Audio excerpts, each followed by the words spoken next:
The radio messages are getting through. If you look far to your right, a second force of American armour is coming forward.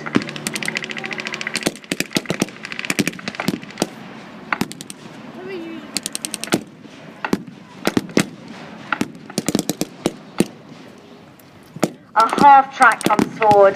There are jeeps full of more infantry, and the heavily armoured dingoes are coming into the field of battle. Alongside them we have the French resistance. They too have heard the messages and coming into the field of battle. Meanwhile, Airborne remains in the centre of the field, deploying their guns. The 6-pounder fires. We got a weapons carrier. As the 6-pounders hammer into the German lines, the troops on the ground are still firing skywards, forwards, and into the rear of the field you'll see the heavy German tanks coming in. Massive firepower, hiding in amongst the scrub at the rear, hoping the Piper Cub won't spot them, won't know they're there. These tanks aim to engage the 6-pounder. If they can knock that out, then surely victory will be theirs. They take aim carefully. That was close. The tanks fired off very close to the 6-pounder, but the troops on the ground are holding their own. They know they have their own reinforcement behind them.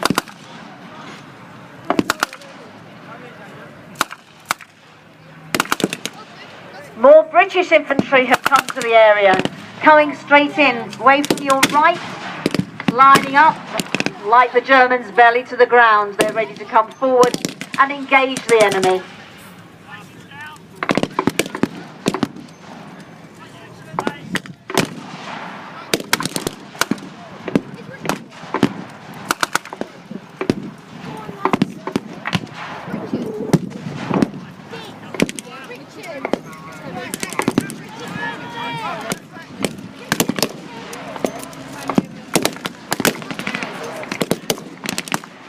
Our crossroads, which started as a game of deceit, a capturing of supplies, has now become a major battlefield, with the aircraft flying overhead, both forces on the ground, firing at them, heavier and heavier firepower coming in.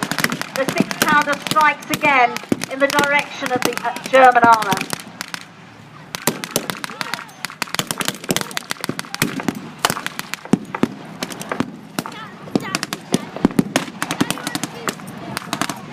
Despite the odds increasing against them, the German lines are holding.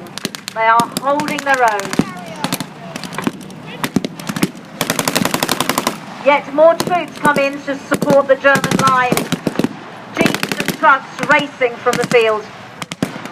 And the German tanks pushing forward again, hiding behind a tree.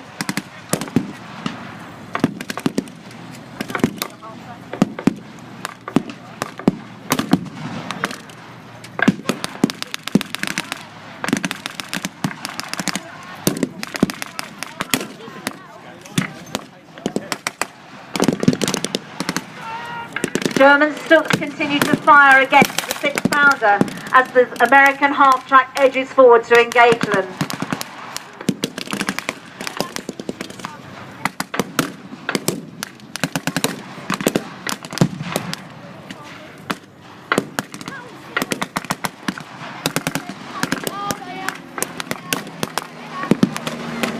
And our Piper Cub has been hit, ladies and gentlemen. The German fire has done its work. The Piper Cub is hit. He must now return to base or he's crashing down onto the field of battle. His job is done. He can do no more. Crippled, the Piper Cub flies away. Meanwhile, on the ground, the Allied infantry go forward. British troops running bravely straight into the face of the enemy.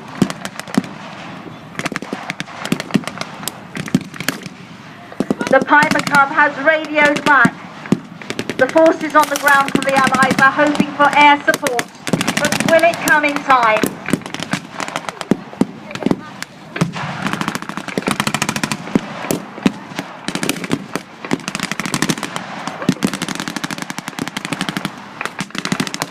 The M8s fire heavily on the German forces.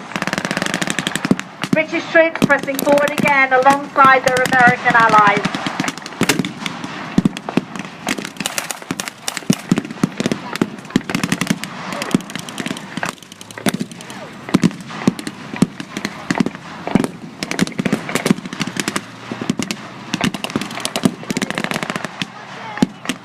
The German Stuck has taken a direct hit as you see smoke billowing from the canopy. The troops inside burned or struggling to get out.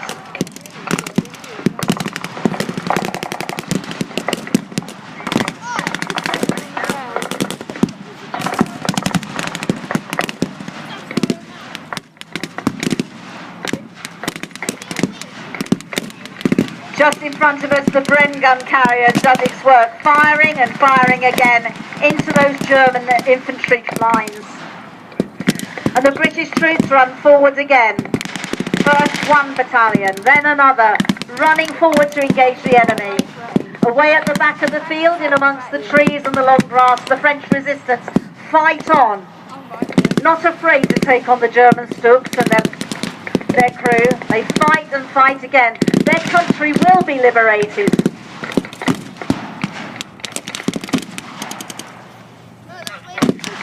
Dead and injured from both sides litter the ground. Medics rush in to try to take away the wounded. And here we come with the Spitfire, ladies and gentlemen. Flying in from your left. Straight over the field of battle. The Spitfire attack has shocked and stunned the German positions.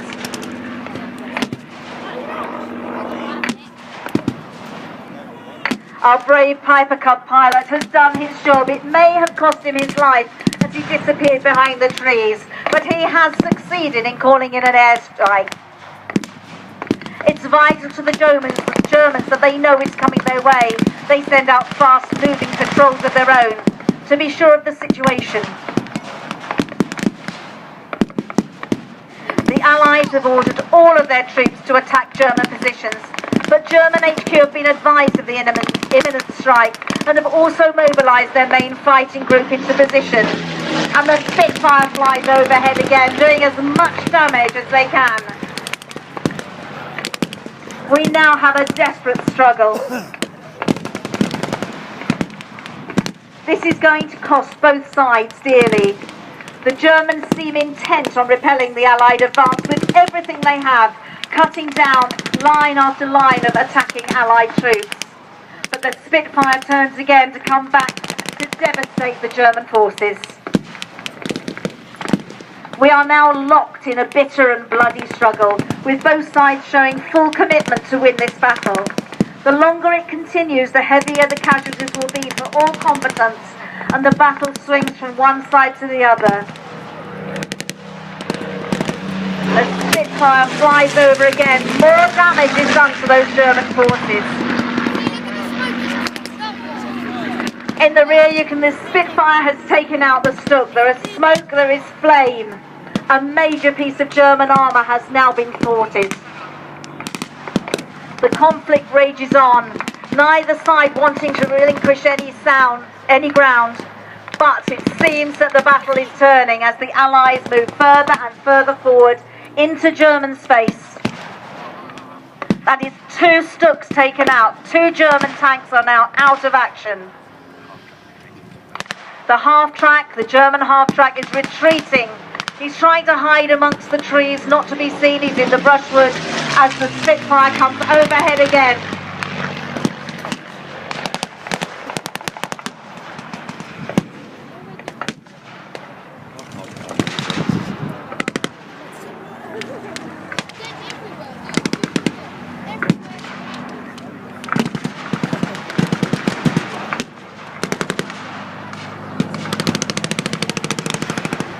The threat of the Spitfire and the extreme force on the ground.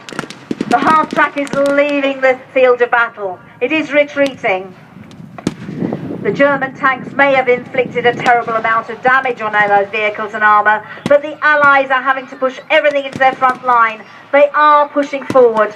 So much German armour is now out of action. My arm's aching.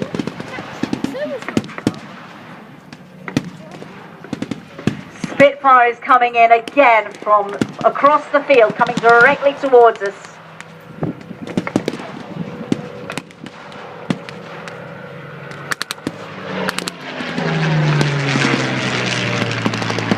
This young man doing his job like so many other Spitfire pilots. Their average age was 22. Their average service was 8 weeks.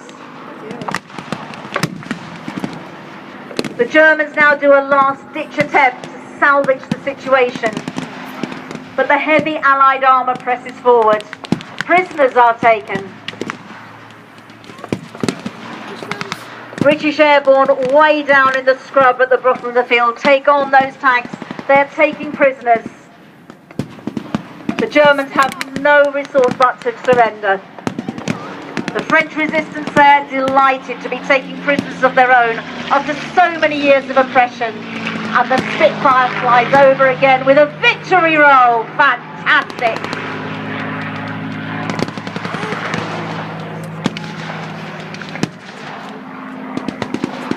At the bottom of the field, the French resistance alongside British airborne are mopping up any prisoners, any would-be escapees.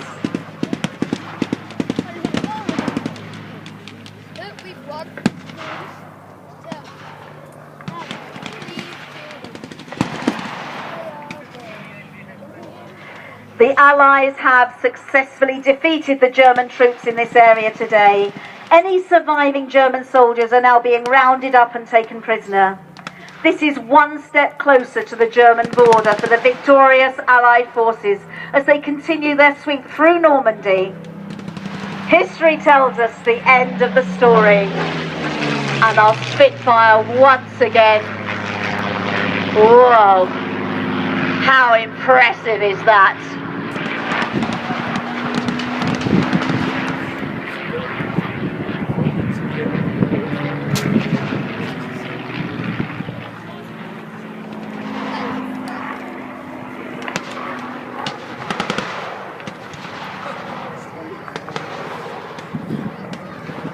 As the final German troops are taken prisoner, a few have retreated, a few may get messages back, but essentially this battle is now concluded.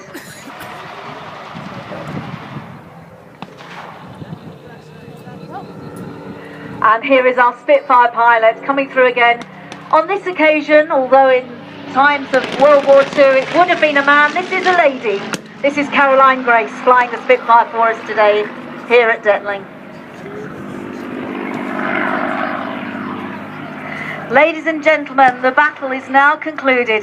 May I ask you to put your hands together for the reenactors who've made it possible.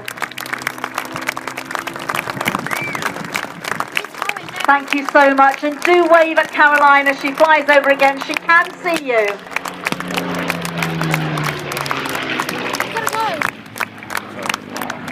Please stay where you are as the reenactors would like to gather together and salute you, and I understand that Caroline is coming round once again.